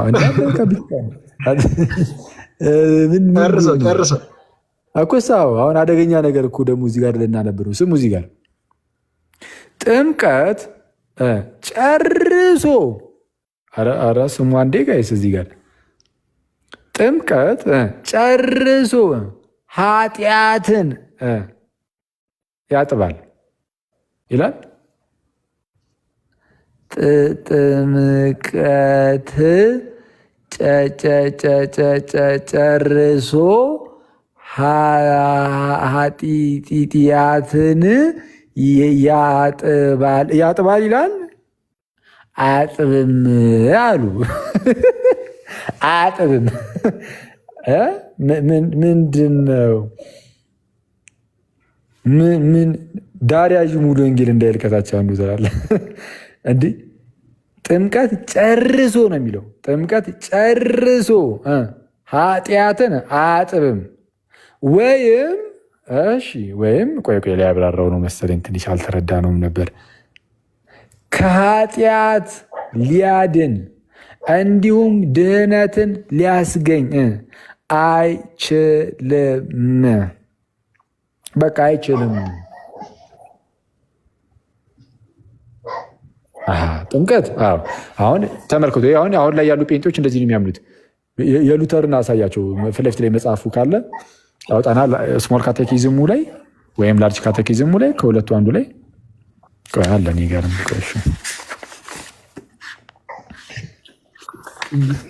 ገጹን ብቻ አስታውሰት። እሺ ገጹ 296 አካባቢ ነው ወይ 294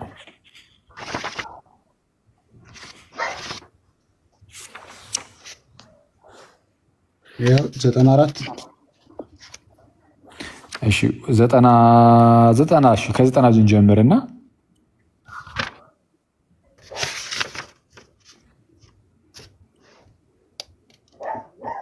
እሺ የጥምቀት ኃይሉ የሚለውን ከቁጥር 26 ጀምረ እንዳይበዛ ማለት ነው። ከፈለክ ከፍ ብለህ ማንበብ ትችላለህ። ይቻላል። ቁጥር 24 ያለው ጀምር። እሺ ይቻላል። ይኸው እሺ ይነበባል።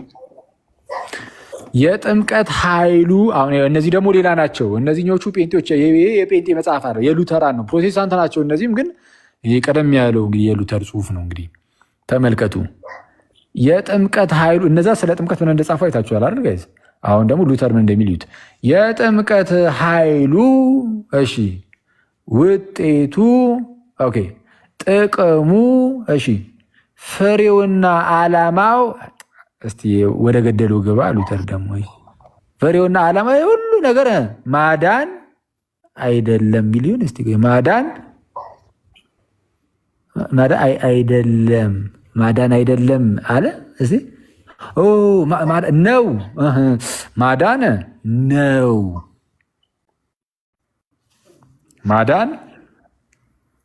ማዳን ነው።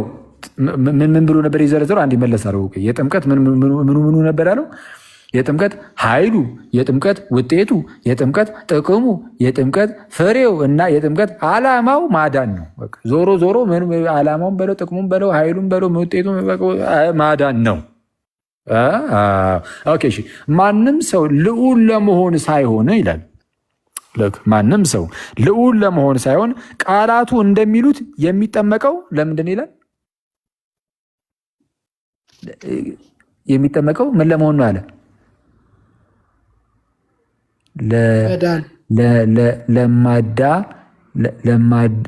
ለምን ምንድን ነው? እኔንም አይነበብልኝም። ለማዳ ምንድን ነው? ለመዳን ለረመዳን ብለህ እንዳታነብ። ለመዳን ያው ያበደ ነው። ለረመዳን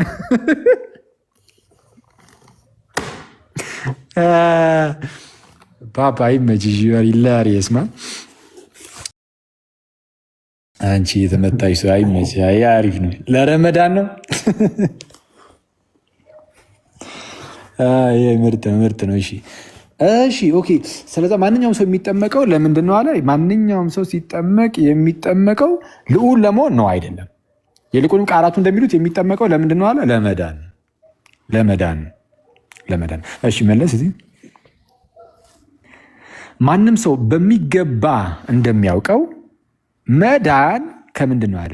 መዳን ከኃጢአት ኦኬ፣ ከሞት እና ከዲያብሎስ መዳን። ከምን ከኃጢአት፣ ከሞት፣ ከዲያብሎስ መዳን፣ ወደ ክርስቶስ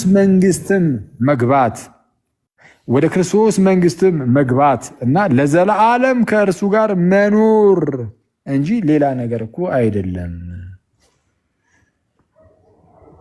በቃ የምንጠመቀው ለመዳን ነው። መዳን ደግሞ ምንድን ነው አለ? መዳን ማንኛውም ሰው እንደሚያውቀው አለ ከኃጢአት ከሞትና ከዲያብሎስ መዳን፣ በቃ ወደ ክርስቶስ መንግስት መግባት፣ ለዘላለም ከእርሱ ጋር መኖር እንጂ ሌላ ነገር አይደለም። ስለዚህ የምንጠመቀው ለዚህ ነው። እሺ ቁጥር 26 ምን አለ? እዚህ ላይ እንደገና በጥምቀት ይልና በቃላት ሊገለጽ የማይችል ሀብት ስለምናገኝ እንዴት የከበረና አስፈላጊ ተደርጎ ሊታይ እንደሚገባው ታያላችሁ። ይህም ጥምቀት ቀላልና ተራ ውሃ ሊሆን እንደማይችል ያሳያል። ምክንያቱም ተራ ውሃ እንዲህ አይነት ውጤት ሊኖረው አይችልምና፣ ነገር ግን ቃሉ ያደርገዋል። ይህ ደግሞ እላይ እንዳልነው ይላል። ይህ ደግሞ እላይ እንዳልነው የእግዚአብሔር ስም እንዳለበት ያሳየናል። ጥምቀት ማለት ነው። የእግዚአብሔር ስም ባለበትም በዚያ ሕይወትና ድህነት ሊኖሩ ይገባል። በመሆኑም ቅዱስ ጳውሎስ ቲቶ 3:5 ይጠቅሳል። አሁን ተመልከቱ። ቅዱስ ጳውሎስ በቲቶ ምዕራፍ 3 ቁጥር 5 ላይ እንደጠቀሰው ለአዲስ ልደት የሚሆን መታጠብ እንዲሆን ጥምቀት ኃይሉን የሚያገኘው በቃሉ አማካኝነት ስለሆነ መለኮታዊ የተባረከ ፍሬያማ እና ጸጋን የተመላ ውሃ እንደሆነ በሚገባ ተገልጿል።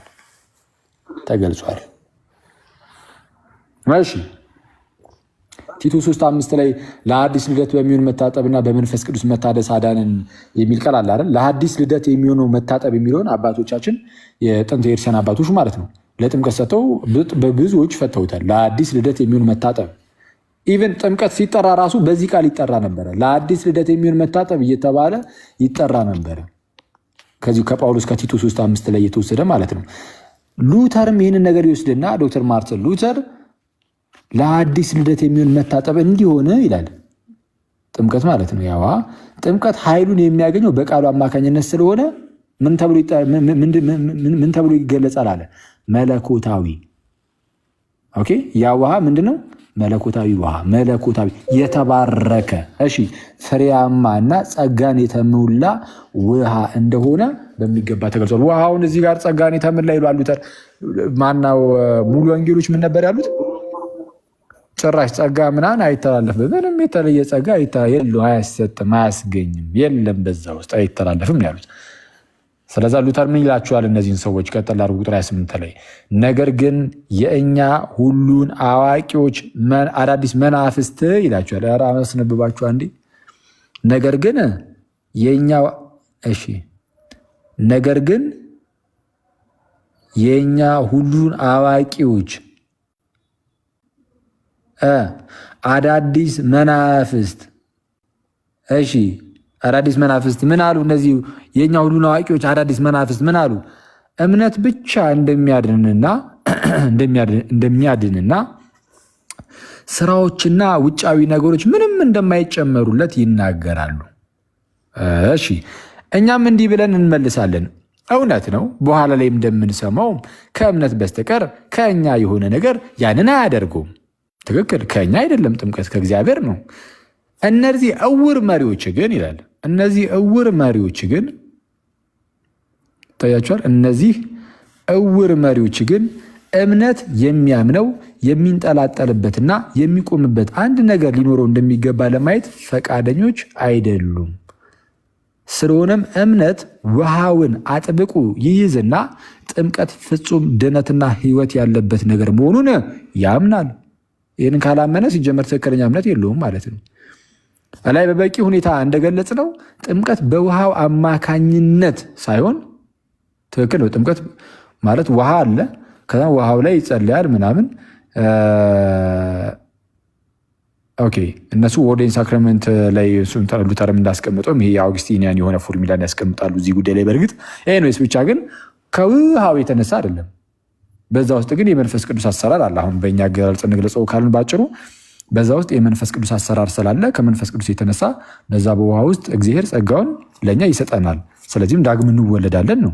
ከውሃው የሚነሳ ሳይሆን ከእግዚአብሔር ነው የሚነሳው ይህ ነገር። ለማንኛውም ግን ምን አለ? እሺ ኦኬ ጥምቀት በውሃው አማካኝነት ሳይሆን ከእግዚአብሔር ቃልና ስርዓት ጋር በመዋሃዱና ከስሙ ጋር የተያያዘ በመሆኑ ነው። ይህንን ሳምን አለ ቃሉን በጥምቀት የሰጠውን የተከለውንና ይህንን ሀብት አጥብቀን መጨበጥ እንድንችል ውጫዊ ነገር የሰጠንን እግዚአብሔርን ማመን እንጂ ሌላ ምንድን ነው ይናገራል። ሌላ ምንድን ነው? ስለዚህም በአጭሩ ለመጀመሪያዎቹ እነዚህ ለሉተርና ለሌሎችም ጥምቀት በቃ ለድህነት ነው፣ አለቀ። የቅዱስ ቁርባንን ብታዩትም በቃ ይኸው ነው። እንደውም ቅዱስ ቁርባንን የሚቃወሙትንም መናፍስት እያለን የሚጠራቸው አይሰማቸውም ሉተር ማለት እና ይህንን ደግሞ የሉተርን ኦኬ እሺ ሙሉ አሁን የቀደም ያሳዩችሁ ምንም የኃጢአት ስርየት ማያሰጥም ምናምን ያለው የተባለው እዚህ መጽሐፍ ላይ ነው። ሙሉ ወንጌል አማኞች ቤተክርስቲያን እሺ ዝቅ አድርጎ እስኪ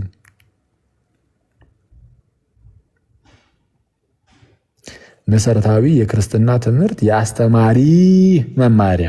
አስተማሪው ይህንን ነው ተምሮ የሚመጣው። መሰረታዊ የክርስትና ትምህርት የአስተማሪ መመሪያ።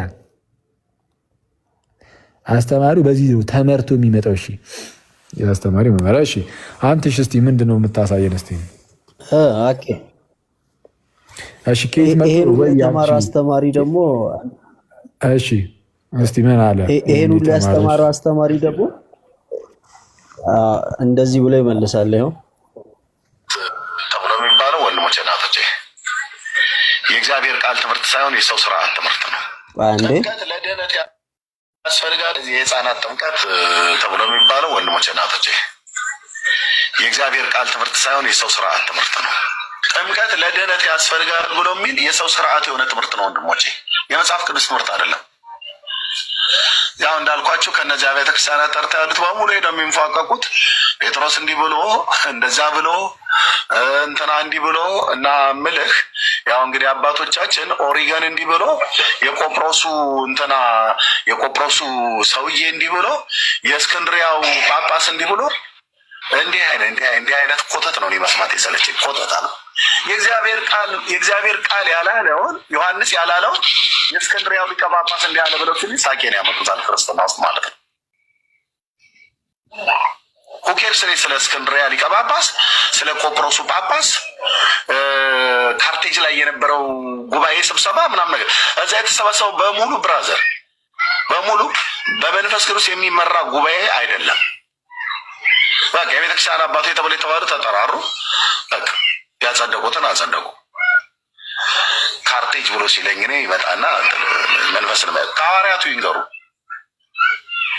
ዮሐንስ ያልተናገረውን የሆኑ ሰዎች ተሰባስበው ካርቴጅ ላይ ወይ ደግሞ እስክንድሪያ ላይ ስላጸደቁ በፊርማቸው እውነት አይሆንም።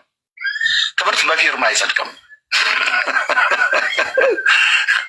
ትምህርት በፊርማ አይጸድቅም። የኢትዮጵያ ኦርቶዶክስ ግን በፊርማ ተጸድቃለች። አያውቁት የእግዚአብሔር ልጅ ኢየሱስ ክርስቶስ ያላስተማረው በክርስትና ዓለም ውስጥ እነዚህ የቤተክርስቲያን አባቶ የተባሉት ያው እንዳልኩ እንትናው የካርቴጁ የእስክንድሪያው የአንጾኪያው ምናምን ነገር እያሉ ብለው የሚሉ ማለት ነው። አይመለከተኝም። እኔ ጴንጤ ነኝ። እኔ ጋር ሰው ከመጣ ሐዋርያት ምን ብለዋል በህፃናት ጥምቀት ጉዳይ ነው የምልህ። ከዛ ነው የምጀምረው። ምንም አላሉም ብለህ ካልክ ዞር በል፣ መንገዴ ልቀቅልኝ። ሂድና እዛው የምትጨቃጨቅበት ተጨቃጨቅ። እኔ ይሄን ያህል ይበቃል። እንግዲህ አስተማሪዎቹ ሲማሩ መጨረሻቸው ሰውን ሲያስተምሩ እንደዚህ ነው ማለት ነው። የሚገርም ነው። እንግዲህ የቤተ ክርስቲያን አባቶችን የቤተክርስቲያን አባቶች ላይ ነው ሟክ ለማድረግ ለመቀለድ የሞከረው እና የቤተክርስቲያን አባቶችን ዞር በሉ ይልና መጽሐፍ ቅዱስን እሱ ራሱ ተረጉሟል ማለት ነው። እንዲህ ብሎ እና ሉተር ደግሞ ይህ ገብቶ ዳርያስ አልኩሽ ዱቄት አምጥስ የትውልድ ሁሉ ዳርያስ በደንብ እንዲገባችሁ ማለት ነው። ዱቄትሽን ተለቅልቀሽ ወጣሽ ወይ ዳርያስ ወንድም ብትሆን ትልቁን ጌታ እዚህ ቁጭ አድርገህ አባቶች፣ እናቶች፣ አክስቶች፣ አያቶች፣ አጎቶች፣ እንትኖች፣ ምስራቃውያን፣ ምዕራባውያን የኔ አባት ጌታዬ ኢየሱስ ከኔ ጋር ስላለህ ይህን ትውልድ አልፈራውም። ኢየሱሴ ውጣና አገልግል ብለህ ስትለኝ የማንንም አሮጊት፣ የማንንም ሽማግሌ፣ የማንንም ፍንዳታ፣ የማንንም ድንፋታ አልፈራም። ኢየሱስ ምን ብሏል? በጥምቀት ጉዳይ፣ በቁርባኑስ ጉዳይ፣ በነገረ ድነት ጉዳይ ከሱ ትጀምርልኛል። ከሱ ካልጀመርክ እፈጠፍጥሃለሁ ማለት ነው። አውርጅ እኔም ማምነው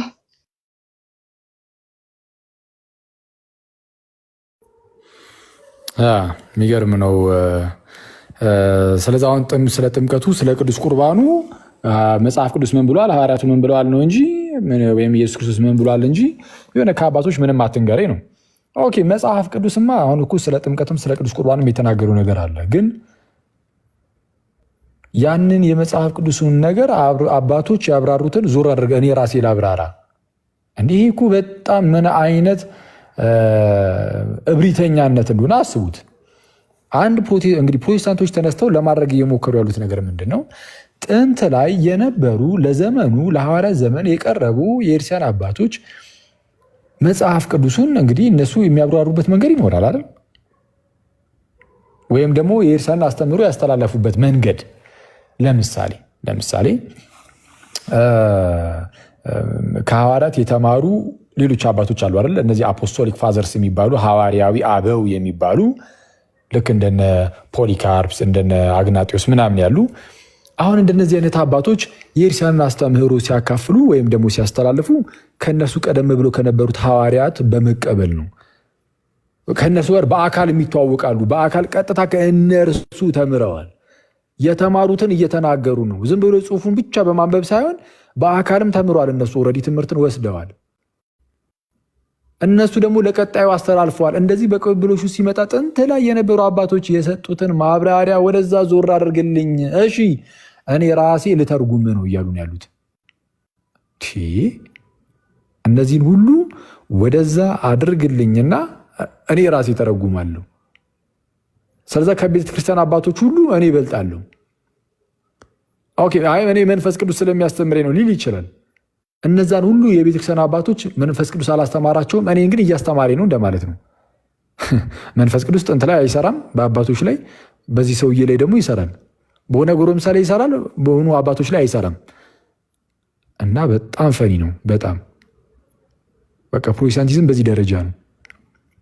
ሰው ሰራሽ ትምህርታቸውን ለማጽደቅ ሲሉ አባቶችን በምን ደረጃ እንደሚቀርዱባቸው በቃ ከግምት ውጭ ነው።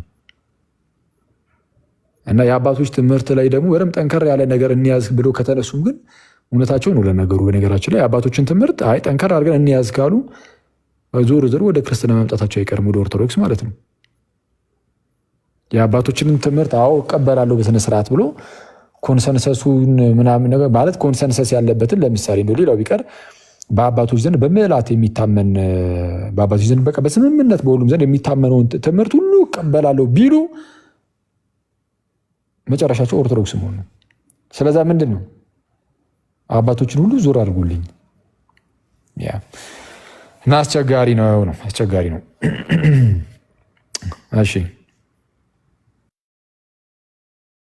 ቀጥላ እዚህ ጋር ደግሞ የሁለቱ አንድ ሉተራን እና አንድ ጴንጤቆስታል በስጋና ደሙ ላይ ያላቸውን እይታ እየተጠያየቁ ነውና ይሄን እስኪ አድምጠው። የጌታ እራት መካነ ኢየሱስ ሄጄ መውሰድ እችላለሁ ብለህ ነበር አይደለም? ምናልባት ሚስኮት እንዳላደርግ ከምን አንጻር እንደሆነም ተናግሬያለሁ። በጣቱ ሰድስ ካልተባልኩኝ ድረስ እኔ ችግር የለብኝም። ምክንያቱም ክርስቲያኖች ናቸው ብዬ ስለማምን እነሱ ምንም ብሎ ይመኑ እሱ እኔ ጋር ለውጥ አያመጣም። የጌታ ህብረት የጌታ መገኘት እስካለበት ድረስ ሄጄ መውሰድ እችላለሁ።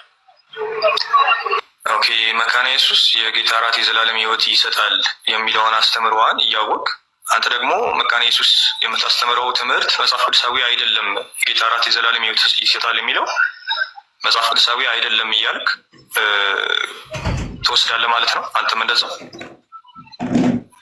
ምን መሰለህ አሁን ምንድነው የሚሆነው መሰለህ የዘላለም ህይወት ይሰጣልማ ኦርቶዶክሶች የሚላሉ ኦርቶዶክስ ሂጄ የማልወስደው ከእግዚአብሔር መገኘት አንጻር ነው።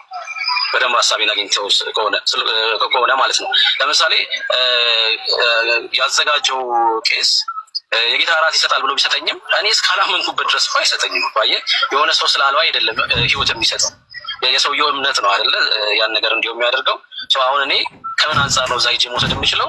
ክርስቲያኖች ናቸው እግዚአብሔር መገኘት አለበት ብዬ ስለማምን ነው። ኦርቶዶክስ ሂጄ የማልወስደው ደግሞ ከምን አንጻር ነው? የእግዚአብሔር መገኘት አለ ብዬ ስለማላምን፣ የዳነ ጉባኤ ነው ብዬ ስለማላምን ነው። ያ ማለት ግን ኦርቶዶክሶቹ እንዳለ ጠፍተዋል እያልኩኝ ግን አይደለም። ኦርቶዶክስ ውስጥ ካቶሊኮች ውስጥም የዳኑ ሰዎች አሉ።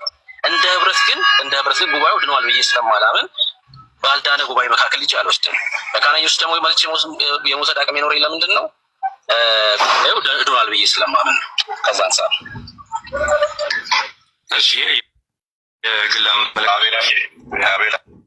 እሺ ቀጣይም አለ ከፈለክ እሱን አስደምጣለሁ። እዚህኛው ላይ ግን ሀሳብ ስጠበት። ኦኬ በጣም ይሄ ደግሞ ያው ዝም ብሎ እንግዲህ እነዚህ የልጅ ሀሳቦች ናቸው። በአጭሩ ምንድነው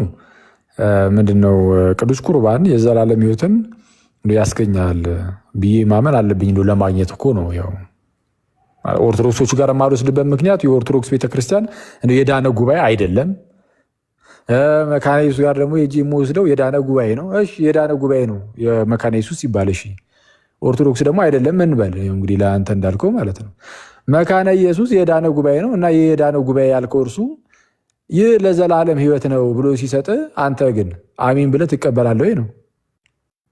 አሚን ብለህ ትቀበላለህ ወይስ አላምንህም እያልከው ነው የምትቀበለው? ይሄ እኮ ነው ጥያቄው። አይመለሱም እኮ ዝም ብሎ እኮ ነው እነዚህ በጌታ የሚጠየቁት ሌላ የሚመልሱት ኦርቶዶክስ ጋር። ኦርቶዶክሶች እኮ አልዳኑም ይላል ዝም ብሎ ያልተጠየቀውን። አሁን ተመልከቱ ጋይዝ፣ ጴንጤው ሄዶ መካነ ኢየሱስ ጋር እቆርባለሁ ይላል። በጣም እኮ ነው የሚያስቀው ክርስቶስን። መካነ ኢየሱስ ጋር ስትሄዱ ደግሞ አዎ ቅዱስ ቁርባን የኃጢአት ስርየትን የሚሰጥ የራሱ የክርስቶስ ስጋና ደም ነው ሲል አሜን ብለህ ትቀበላለህ ወይስ መካነ ኢየሱስ ሄድክ ቀን ይህንን ትቀበላለህ ማለት ይህንን ታምናለህ፣ ይህንን እምነት ትይዛለህ? አንተ ቅዱስ ቁርባን እውነተኛ የጌታ ስጋና ደም እንደሆነ አታምንም። የማታምን ከሆነ ሄደ ያ እንግዲህ ቅዱስ ቁርባኑ የሚሰጠው ሰው እውነተኛ የጌታ ስጋና ደም ነው፣ የኃጢአት ይቅርታን ይሰጣል እያለ ሲሰጥህ አሜን ብለህ የመቀበል አቅሙ አለ ወይ? አሜን ብለህ ከተቀበልክ እንግዲያስ ትምህርቱንም ተቀብለሃል ማለት ነው። አይ ትምህርቱን አልቀበልም ካልክ ደግሞ እንዴት ነው ልትቀበል የምትችለው? ሄደህ ልትካፈል የምትችለው የጌታን እራት እዛ? አይ እሱ አሁን ያልከውን እንኳን አልቀበልም ዝም ብዬ እንደው ልካፈል እንጂ አለ ነው እያልክ ነው። እንዲህ ደግሞ የጌታን እራት መካፈል አይቻልም። በታሪክ እንደዚህ አይነት ነገር በጣም እኮ ነው የሚያስቡት። እና ይሄ ምንን ያሳያል ከተባለ ምንም በቃ እነዚህ የድህነት ትምህርት ላይ ይሄ የክርስቶስ ትምህርት ላይ ምንም ጭንቅ የለባቸውም ጴንጤዎች። በቃ ሊትራሊ ምንም ነው ጭንቅ የሌለባቸው። ፍትት በቃ ፍትት ነው የሚሉት፣ አይሰሙም። በቃ ዝም ብሎ ኢየሱስ ካለ በመንፈስ ቅዱስ ተሞላው ካለ እሳት ካለ ከዛን የሆነ ልሳን በሚለው የሆነ ነገር ካወጣለ በቃ አለቀ። ዶክትሪን ነገር ማለት ትምህርት የራሱ ጉዳይ ነው የሚለን። ትምህርት ቢሆን የራሱ ጉዳይ ዳርያዝ ነው የሚለው ትምህርቱን ራሱ። በጣም ነው የሚያሳዝን ይሄ በጣም ማለት ነው። እና ጴንጤ መሆን ከሚያስፈራ ነገር ውስጥ አንዱ ይሄ ነው። ምንም ለትምህርት ግድ አይሰጥም። አስበዋል?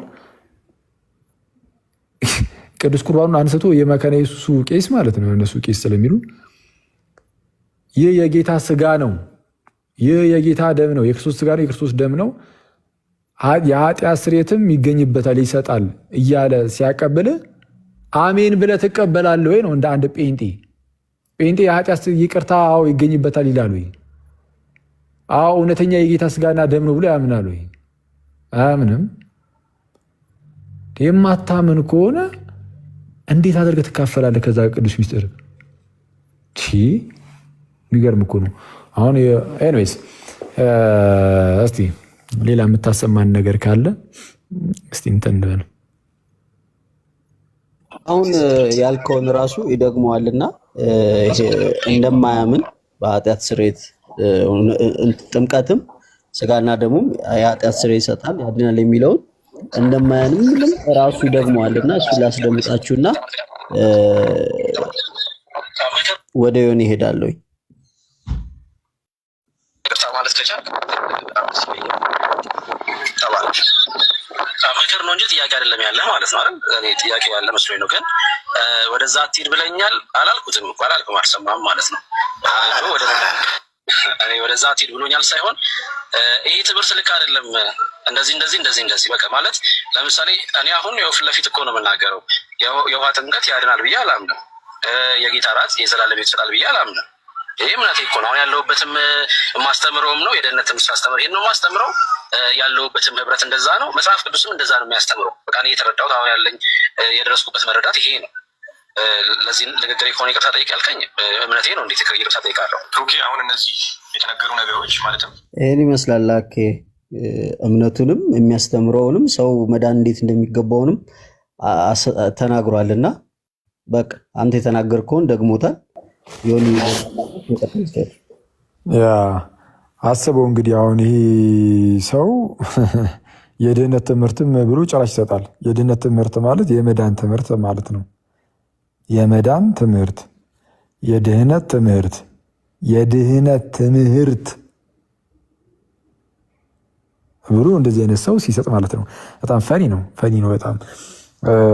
ጥምቀትም አያድንም፣ ቅዱስ ቁርባንም ለዘላለም ሕይወት አይደለም፣ ለድህነት አይደለም ምናምን ብሎ የሚናገር ሰው የድህነት ትምህርትን አስተምሮ ከዛ በኋላ ምንድን ነው ምን ሰምተህ ልትድን ነው? አትድንም። በቃ አለቀ። ከእንደነዚህ አይነት ሰዎች እንደዚህ አይነት ትምህርትን ሰምተህ ልትድን አትችልም።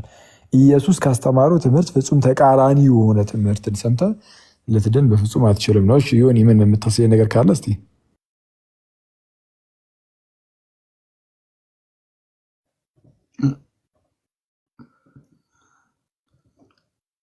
እሺ። የመጨረሻ ማለት ከህፃናት ጥምቀት ጋር በተያያዘ ትንሹ ላይ ነኝ።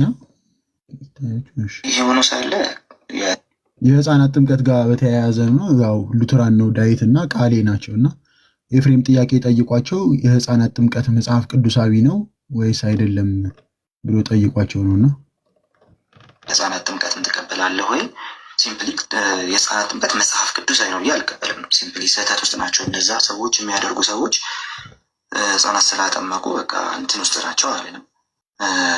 በውስጡ ያለውን ያንን ቴዎሎጂ አደንቃለሁ፣ አከብረዋለሁ። አደሴም ታይም ግን ኤክስፕሊሲትሊ መጽሐፍ ቅዱስ ላይ ያለና በመጽሐፍ ቅዱስ ፕሪስክራይብ የተደረገ ነገር ነው ብዬ ስለማላምን የህፃናት ጥምቀትን መጽሐፍ ቅዱሳዊ ስትሪክትሊ መጽሐፍ ቅዱሳዊ ነው ብዬ አላምንም።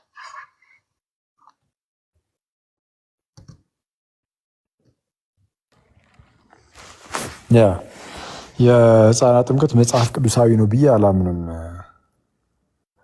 መጽሐፍ ቅዱሳዊ ነው ብዬ አላምንም። መጽሐፍ ቅዱሳዊ ካልሆነ ዘን ከክርስትና አንጻር ነው ካልን ስህተት ውስጥ ናቸው ማለት ነው። የህፃናት ጥምቀትን የሚያደርጉት ስህተት ውስጥ ናቸው አልልም። ከዚህ ቀደም አሁን ይሄ ወንድም በቃ የህፃናት ጥምቀት ላይ ካልተከራከርን ሲል የነበረ ሰው ነው፣ ክርስቲያኖችን ማለት ነው። ትንሽ ቀጠል አድርጎ ግን ፕሮቴስታንቶችም እንደዚህ የሚያምኑ እንዳሉ በደንብ ሲገለጥለት ደግሞ መለስ ያደረግና እንደው ስህተት ውስጥ ናቸው ማለት ግን አይደለም ብሎ ደግሞ እንደዚህ ሊመጡ ይችላሉ። ግን ስቲል ግን የህፃናት ጥምቀት መጽሐፍ ቅዱሳዊ አይደለም አለ። በጣም በሚገርም ሁኔታ ግን መጽሐፍ ቅዱስ ብቻ ብሎ የተነሳው ሉተር የህፃናት ጥምቀትን ይቀበላል። መጽሐፍ ቅዱስ ብቻ ብሎ የተነሳው ሌላኛው ደግሞ ጆን ካልቪን የህፃናት ጥምቀትን ይቀበላል፣ የሚቃወሙትንም ያወግዛል። ሌላኛው መጽሐፍ ቅዱስ ብቻ ብሎ የተነሳው ጥምቀት አያድንም ብሎ የካደው ኡልሪች ዝዊንግሊ ራሱ የህፃናት ጥምቀትን ይቀበላል። መጽሐፍ ቅዱሳዊ ሳይሆን ነው መጽሐፍ ቅዱስ ብቻ ብሎ ተነስተው እንዲህ የሚያምኑት። እኔ ለኔ ነው እንግዲህ አሁን ያው ለኔ መጽሐፍ ቅዱሳዊ አይደሉም ለማለት ነው ሊል ይችላል አንድ ሰው። ኦኬ እሺ፣ አሁን ለዚህ ልጅ መጽሐፍ ቅዱሳዊ አይደለም ይህ ትምህርት፣ ለነ ሉተር ደግሞ መጽሐፍ ቅዱሳዊ ነው። በምር የሚታወቀው የምር መጽሐፍ ቅዱሳዊ ይሁን አይሁን ታዲያ በምር የሚታወቀው እንግዲህ የራሳቸውን ሊጠቅሱ ይችላሉ። ሁለቱም በምን ይታወቃል ነው? በቤተ ክርስቲያን ይታወቃል። ስለ ሰው መጽሐፍ ቅዱስ ብቻ የሚለውን ትምህርት በእያንዳንዱ ርዕስ ላይ ቢያዩ በቃ እስቲ የምን ማስረጃ ነው ወዳጅ? ማነው ስሙ? ሰው ሰማህ እኮ አሁን የተከፈተውን እና እንደዛ ነው። ኦኬ ሰው ሌላ የምናየው ነገር ከሌለ ጠቅልል እናደርገውና እንጨርስ ማለት ነው።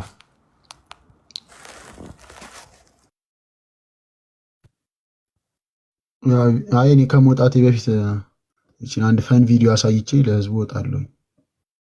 በትምህርት ብቻ እንዳናጨናንቃቸው። ቃል በልቼዋለሁ፣ አብልጦኛል ጌታዬ ስልሳ ገሳ ገላትያን ማገሳበላ ላይ እንዳንተ አባ ጊዮርጊስ ዘጋስጫ ምናምን ነገር ብሎ የሚል እንቶ ፈንቶ አይደለም ማገሳበል የስል ፊልጵስዩስን ማገሳበላ ላይ ሰው በልቡ ሃሌሉያ ሰው በልቡ ሞልቶ የተረፈው ባፉ ያወጣል ብሎ ስላለ ማለት ነው። የስል ማቴዎስ ወንጌል ነው ማገሳበል። ጴንጤ እንደዚህ ነው የሚያጋሳብህ። ጴንጤ ካጋሳብህ ብሎ ካለ የቆሮንቶስ መጽሐፍት ነው ለዓለም የሚያገሳብህ። ቆሮንቶስ እግዚአብሔር ቃል ይሸጠዋል።